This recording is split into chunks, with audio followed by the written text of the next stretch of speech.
Hello everybody, my name is Carlos Prieto. I'm a former handball player from Spain.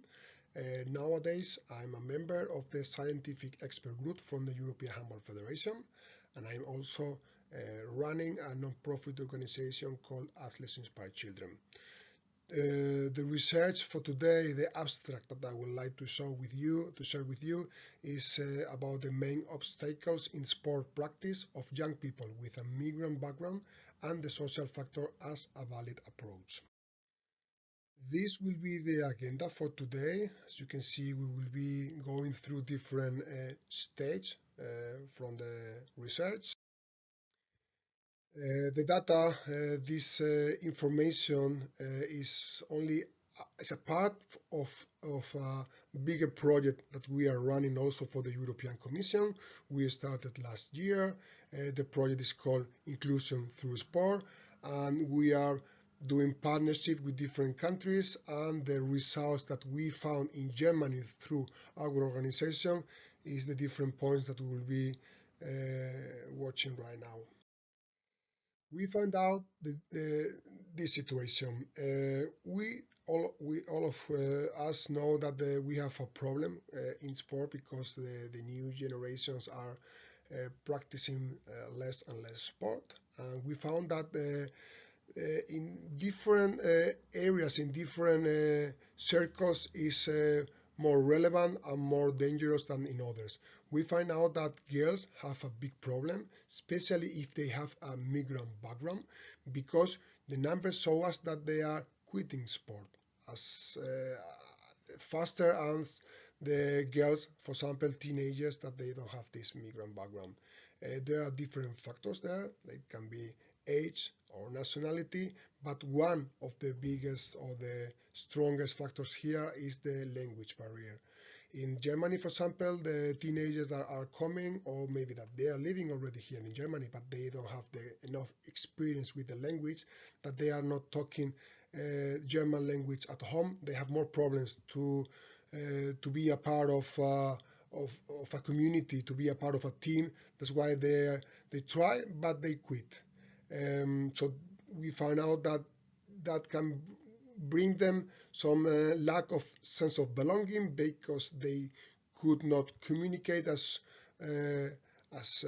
well as they wanted with the rest of the players, of the rest of the team. And this is one of the main reasons why girls are quitting sport in the teenage age. The second strongest factor is the socioeconomic factor.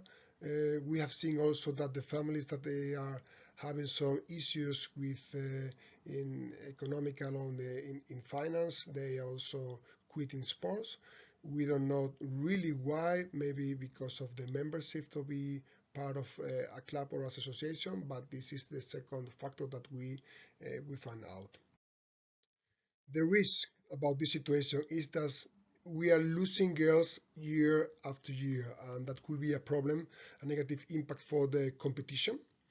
They will lose also the opportunity to have some female role models, and that can give them the opportunity to start with bad habits. We want to let these bad habits out of the development, out of this process, out of this travel that we want to offer them, and that's why we need to try to find the right way for them to embrace all the good things that the sport are giving to them.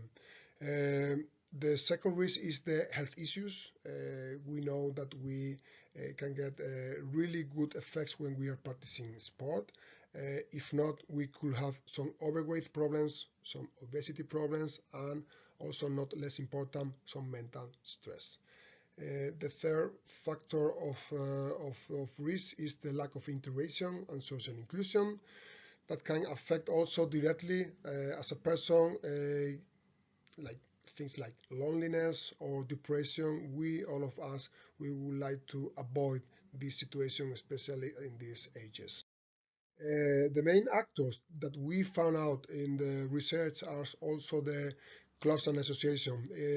The associations or clubs in Germany, they are really important. You can find a small region with a lot of associations, and the most of the kids, they are taking part on that. So they have a strong community. They have their sports facilities also that will be easier for the young generations and the young people to practice sport. And they give them an instructor plan for training, for playing, so it's easier for them. They just need to go there and to have fun. The second main actor that we also find out are the coaches. The coaches should have social skills to avoid these problems that we also found out. They should have also good coaching capacities. They also have some emotional intelligence, because it's not only about playing handball or practicing whatever sport is, but also to be able to link them with different skills. And for that is important also for the coaches to have the proper preparation, and also having the management skills, because sometimes leading a team is not only about the knowledge that we have in the technical and tactical aspect, but also to manage the group with different nationalities, group with different issues, and for that is also important to have the proper formation. These are the three different considerations that we take note. The integral approach. This is a question. What kind of goals do we have for our club or our association? Do we want the kids coming and play and practicing sport, or we want to go beyond sport and to get something else? The first consideration is considering them as person, as kids, as teenagers, and after that as an athlete. If we go the different direction, we will be losing a lot of kids in the process. To have clear the management methodology, to don't leave anyone behind, especially in that ages. The second point is the solid coaching formation. As I said before, we find out that there is less refreshing training for the coaches. We are also having a look to all the formation, to all the certificates that they are having, and we find out that there is also less emotional intelligence factor there. It's important to have a tracking record also to know what's happening, how to be able to go further and to be prepared for offer them the proper formation also to the, it's not only about what we know, but about what can we bring to the kids, and to offer them also a wide range of activities based in the main issues that we said before, something like educational, health, or social. This is the approach that we are also putting in practice in our social program Share and Play. It's a program also that the European Handball Federation are supporting since the last months, and we are focusing in grassroots, in youngs. We adapt our content to their needs. If the needs are language or health or educational issues, we focus directly on them. We let them play. We let them have fun. If they don't have fun, they will not be interested in our sport. We also really focus in the motivational part.